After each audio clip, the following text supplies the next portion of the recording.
Bismillah ar-Rahman ar-Rahim. Today's the lecture under concept of degenerative diseases. Objectives of this lecture: to describe pathophysiology, causes, diagnosis, and treatment of following: Parkinson disease, motor neuron disease, Friedreich ataxia, Huntington's disease. Many diseases cause degeneration in different parts of the nervous system without identifiable external cause. Degeneration means regression from more specialized to less specialized type of tissue. It is decline in quality or function. Neurodegenerative disorders involve death of functionally related neurons. Currently, neurodegenerative disorders are classified according by the primary anatomic system involved and the biochemistry of the protein that accumulate in those cells. Degeneration of the cerebral cortex causes dementia, like Alzheimer. Degeneration of the basal ganglia results in movement disorder, like Parkinson or Huntington's disease. Cerebellar degeneration manifested as ataxia. Its example is Friedreich ataxia. And motor neuron disease is the degeneration of the motor neurons of the motor system. First, Parkinson's disease. Parkinsonism, a syndrome consisting of a variable combination of tremor, rigidity, bradykinesia, and a characteristic disturbance of gait and posture. More than 80% of Parkinsonism is Parkinson's disease. The pathology and pathogenesis. The dopaminergic neurons primarily affected in Parkinson's disease are those projecting from the substantia nigra of the midbrain to the striatum of the basal ganglia, which is the caudate nucleus and putamen. Both dopamine and acetylcholine are present in the corpus striatum, where they act as neurotransmitters. In Parkinson's disease, it is generally believed that the normal balance between these two antagonistic neurotransmitters is disturbed because of dopamine depletion in the striatum of the dopaminergic nigrostriatal system. Parkinson's disease occurs in all ethnic groups with a prevalence of 1 to 2 per 1,000 of the general population, 2 per 100 among people older than 65 years.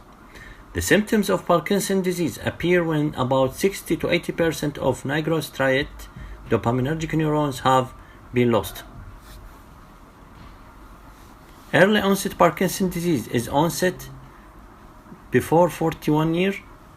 Juvenile Parkinson's disease when the onset before 21 years.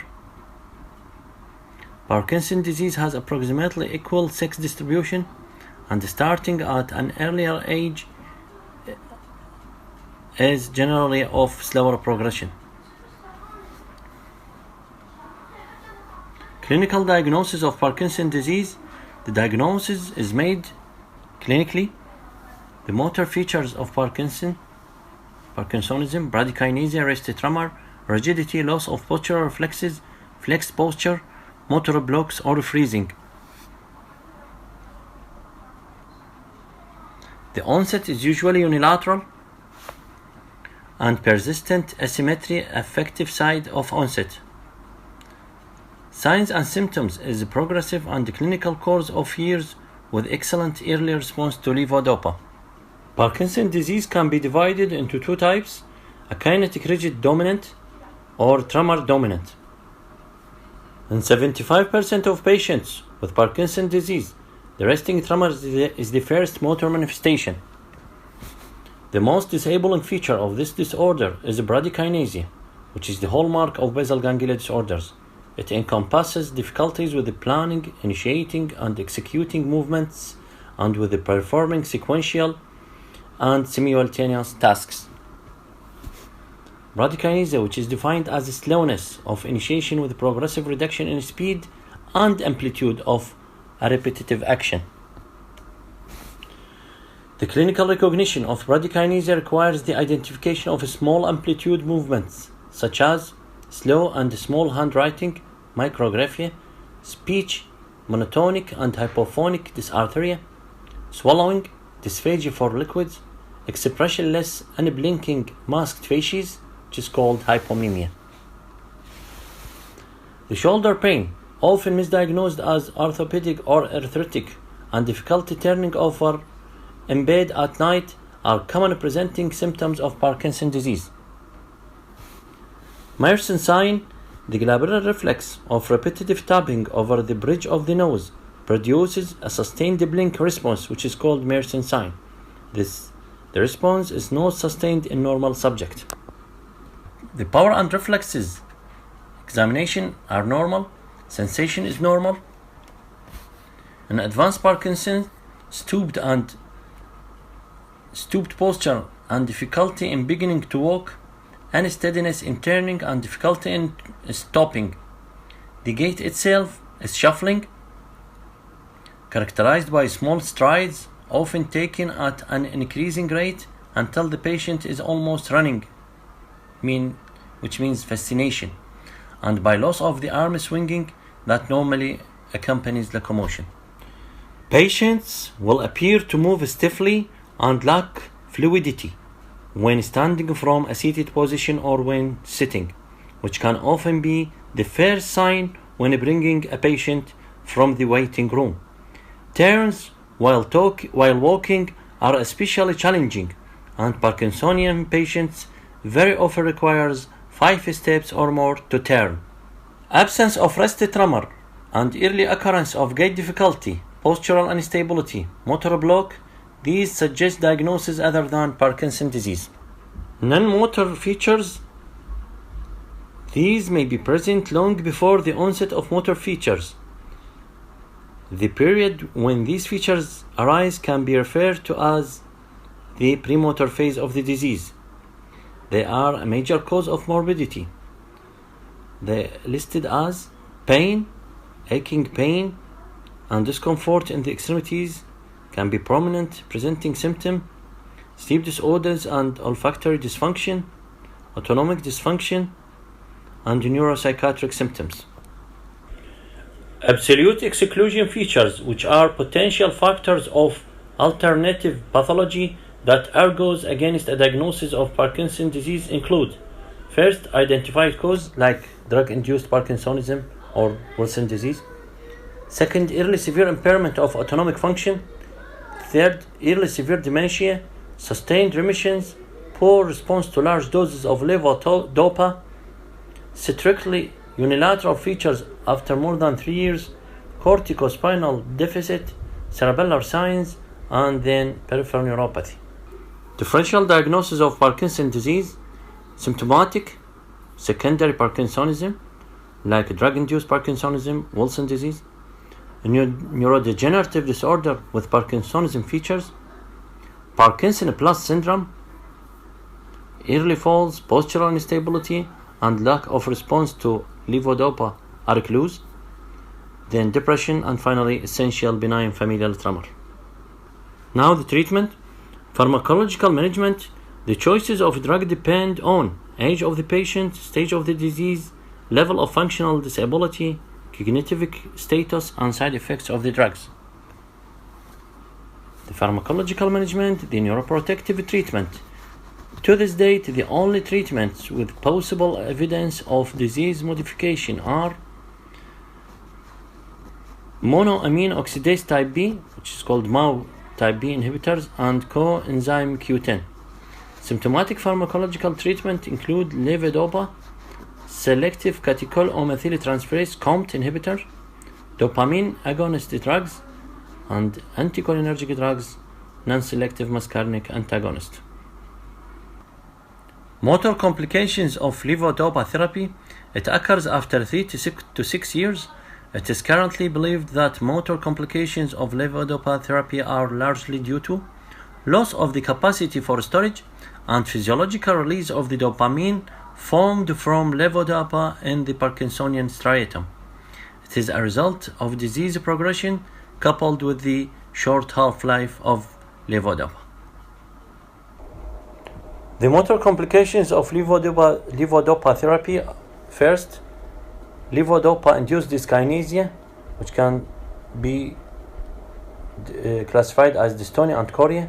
Dystonia first, can be classified as peak dose dystonia, off-period dystonia, and diphasic dyskinesia, while chorea can be classified as peak dose chorea and square wave chorea. Second complication is the motor fluctuations in response to levodopa. A. Wearing off phenomena. B. On-off phenomena. C. Unpredictable offs, which is called sudden offs. D. Dose failure.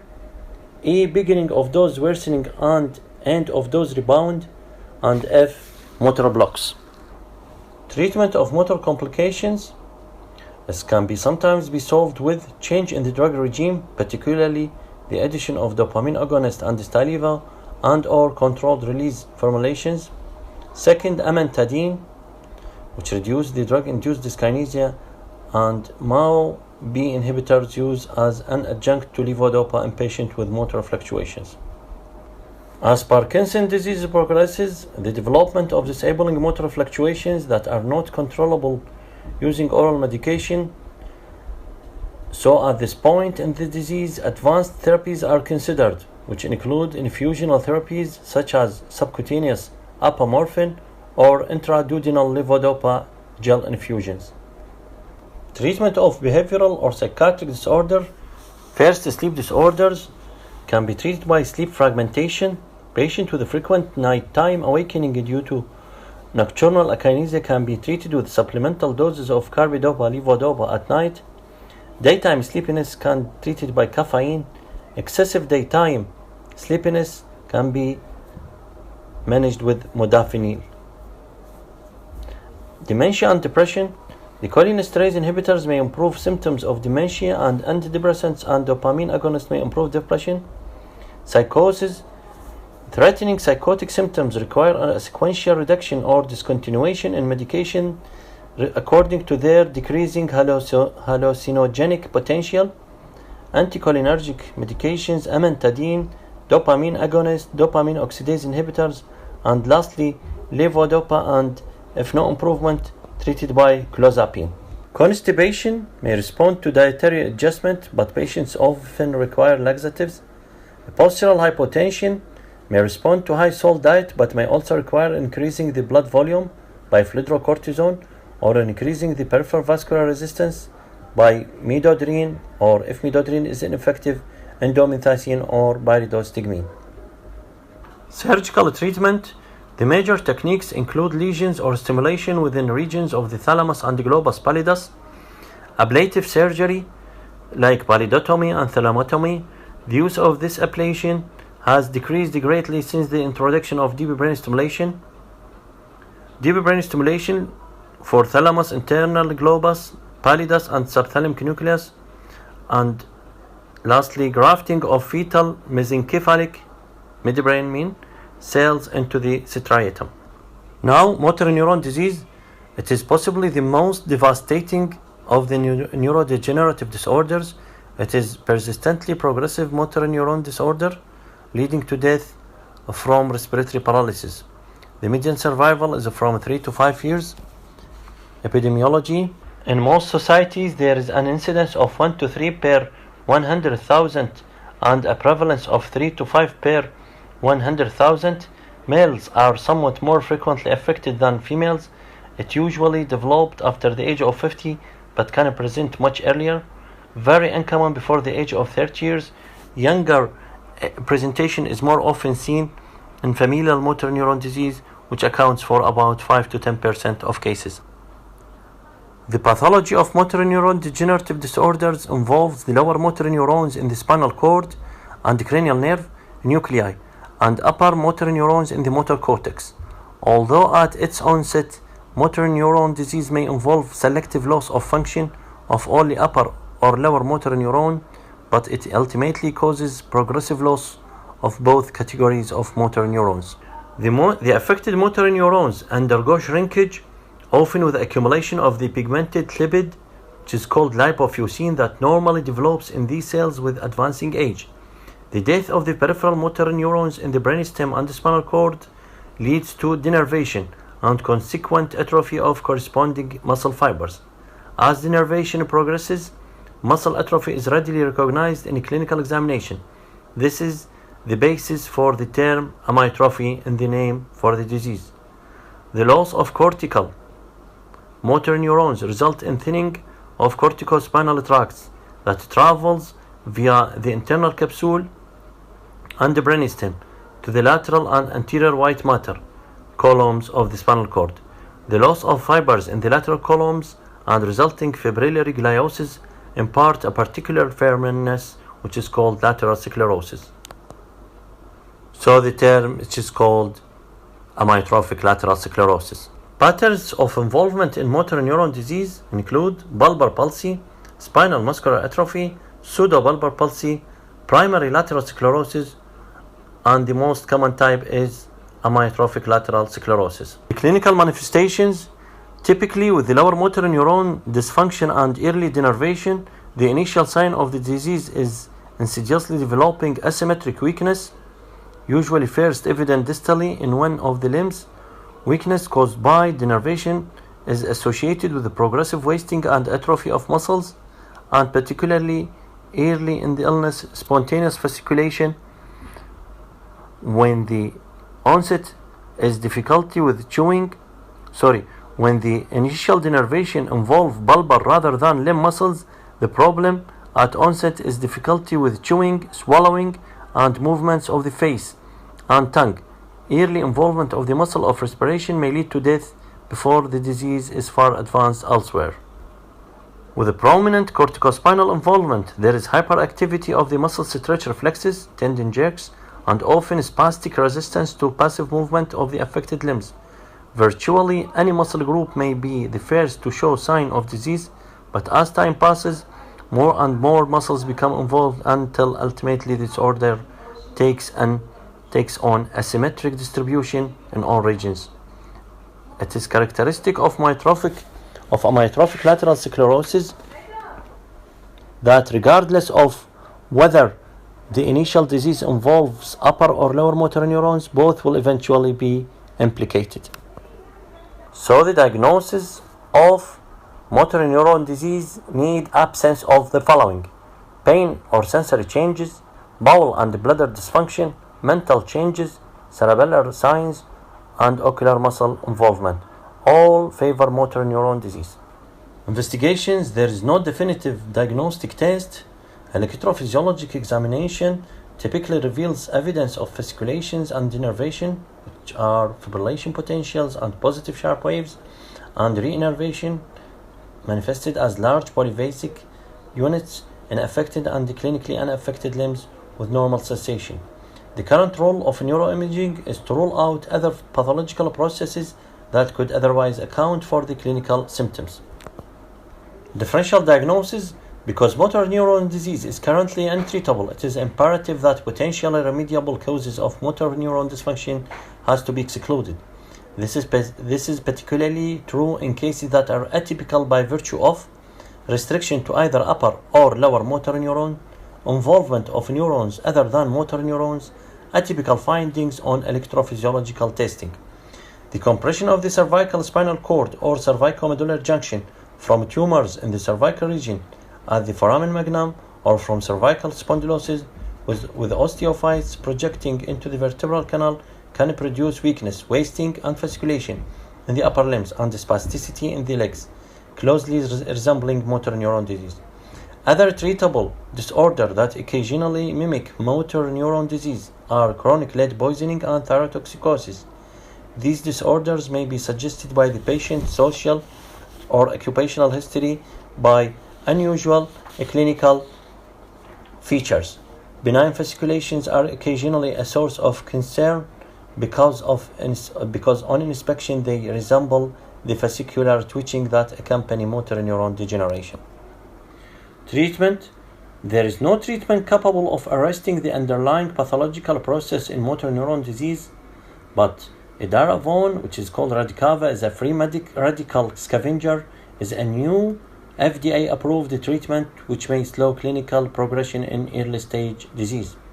While drug raliuzole was approved for the use in motor neuron disease because it produces a modest lengthening of the survival, it may reduce excitotoxicity by diminishing glutamate release. In the absence of a primary therapy or for the motor neuron disease, a variety of rehabilitative aids may substantially assist motor neurons disease patients. Foot drop splint facilitate ambulation by avoiding tripping on floppy foot and obviating excessive hip flexion. Finger extension splint can't potentially grip. Anticholinergic drugs, if drooling of saliva is troublesome. Disabling emotional lability can be treated with antidepressant. A semi-liquid diet or feeding via nasogastric tube may be required for severe dysphagia, and respiratory support may be life-sustaining. Now we deal with an example of cerebellar degeneration, which is Friedreich ataxia. It is accounted for approximately 1/2 of all cases of hereditary ataxia. It is an autosomal recessive spinocerebellar disorder which has a slow but relentlessly degenerative course. The pathophysiology: the current hypothesis is that frataxin is a mitochondrial protein important for normal production of cellular energy. A defect in its action may result in abnormal accumulation of iron in mitochondria, leading to excess production of free radicals, which then results in cellular damage and death. The neural pathways affecting Friedreich ataxia are those associated with large neuronal cell bodies and extensive axon elongations, which are the long tracts of the dorsal column, pyramidal system, peripheral nerves, and dentate nuclei of the cerebellum, with secondary involvement of dorsal nucleus of Clark. Frequency of Friedreich ataxia: the prevalence of Friedreich is 1 to 2 per 100,000 of the international population. Men and women are affected equally. Women have a significantly better prognosis than men. The clinical manifestations: the symptoms usually begin when an individual is aged 8 to 15 years. Ataxia of gait is the most frequent presenting symptom. The hands usually become clumsy months or years after the gait disorder, and the dysarthritic speech appears after the arms are involved. In some patients with Friedreich, pes cavus and kyphoscoliosis precede the neurological symptoms, and in others these follow by several years. The deep tender reflexes are absent. Plantar responses are extensor, means Babinski present. Distal wasting, impaired vibration and proprioception sense. The diabetes mellitus occurs in 20% of patients with Friedreich. The heart disease is present in 90% of patients with Friedreich, and significant sensory neural deafness occurs in 10% of persons with Friedreich ataxia. The diagnosis is essentially a clinical one, and the confirmation of diagnosis by DNA testing is recommended for all patients in whom Friedreich is clinically suspected. MRI are normal or show mild cerebellar atrophy, usually observed late in the disease, so the cervical spinal cord often is atrophied, so it is first to be sent. Echocardiogram exhibits evidence of hypertrophic cardiomyopathy in approximately 40% of patients, and ECG is abnormal in approximately 2/3 of patients. No definitive therapy to delay, stop, or reverse the progression of Friedreich ataxia is known till now. A number of therapeutic strategies based around improving mitochondrial function are being developed. Diabetes must be managed. Cardiac failure and arrhythmias should be treated as they arise, and surgical care for foot deformity and scoliosis may be of benefit in selected patients. Mortality and morbidity: more than 95% of individuals with Friedreich cannot ambulate by the time when they are aged 45 years, and on average patients lose the ability to walk 15 years following onset of symptoms. The mean age of loss of ambulation is 25 years. Age at death is rather variable. Death usually occurs in mid-4th decade of life and tend to be earlier if the heart disease and diabetes are associated. Finally, we talk about Huntington's disease. It is a hereditary disorder of the nervous system characterized by gradual onset and subsequent progression of chorea and dementia. It occurs throughout the world. Symptoms usually do not appear until adulthood, typically between 30 and 50 years of age, by which time these patients have often started families of their own.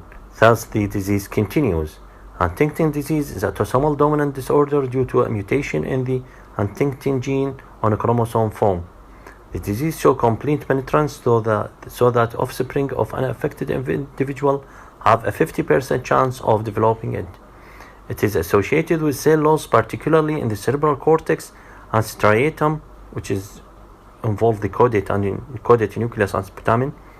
The biochemical studies have shown that concentration of the inhibitory transmitter GABA, its biosynthetic enzyme glutamic acid decarboxylase, and acetylcholine, and its biosynthetic enzyme choline acetyl transferase are all reduced in the basal ganglia of the patient with Huntington disease, and the concentration of dopamine is normal, in contrast due to Parkinson when the dopamine is depleted.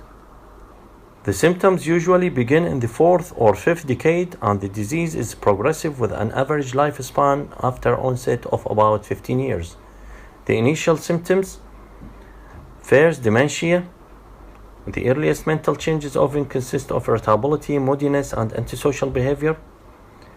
Chorea. Second, chorea. Movement disturbance may be characterized initially by no more than an apparent agitation or restlessness, but grossly abnormal choreiform movements are eventually seen. Third, Westphal variant, especially in cases developing during childhood, but occasionally in adult onset cases as well. The clinical picture is dominated by progressive rigidity and akinesia with little or no chorea. The diagnosis suggested by accompanying dementia and a positive family history. 4. Epilepsy and cerebellar ataxia are frequent features of the juvenile form but not of adult cases. Regarding family history, in cases in which a positive family history cannot be obtained, it must be remembered that the early death of parent may make the history incomplete, and the relatives often conceal the familial nature of the disorder. Regarding investigation, the genetic testing now provides an accurate and definitive means of establishing the diagnosis and also permits the presymptomatic detection of the disease, while imaging, CT or MRI often demonstrate atrophy of the cerebral cortex and caudate nucleus in established cases. Reduction in striatal metabolic rate may be demonstrated by PET scan. Treatment: there is no cure for Huntington disease, which as a rule terminates fatally 10 to 20 years after clinical onset. There is no treatment for dementia, but the movement disorder may respond to drugs that interfere with the dopaminergic inhibition of striatal output neurons. These include drugs that deplete dopamine from nerve terminals, such as reserpine or tetrabenazine, and dopamine D2 receptor blocking drugs such as haloperidol, or atypical antipsychotic agents such as olanzapine. Selective serotonin reuptake inhibitors may help to reduce aggressiveness and agitation. A role of deep brain stimulation is uncertain, but it has been used successfully in a small number of patients to treat chorea. Thank you.